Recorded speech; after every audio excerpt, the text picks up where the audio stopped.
পাকিস্তান নিয়ন্ত্রিত আজাদ কাশ্মীরের রাওয়ালকোটে পুলিশ ও নিষিদ্ধ ঘোষিত যৌথ আওয়ামী অ্যাকশন কমিটি জেএএসির সমর্থকদের মধ্যে ভয়াবহ সংঘর্ষে অন্তত 7 জন বেসামরিক ব্যক্তি নিহত এবং 23 জন পুলিশ সদস্য আহত হয়েছেন।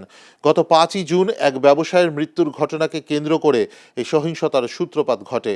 উত্তেজিত জনতা রাওয়ালকোটের কম্বাইন্ড মিলিটারি হাসপাতাল সিএমএইচে হামলা চালালে পুলিশ লাঠিচার্জ ও টিয়ার গ্যাস নিক্ষেপ করে পরিস্থিতি নিয়ন্ত্রণের চেষ্টা করে। সম্প্রতি জেএএসিকে নিষিদ্ধ ঘোষণা করে তাদের কেন্দ্রীয় কার্যালয় সিলগালা ও বহু নেতাকর্মীকে গ্রেপ্তার করেছে কর্তৃপক্ষ।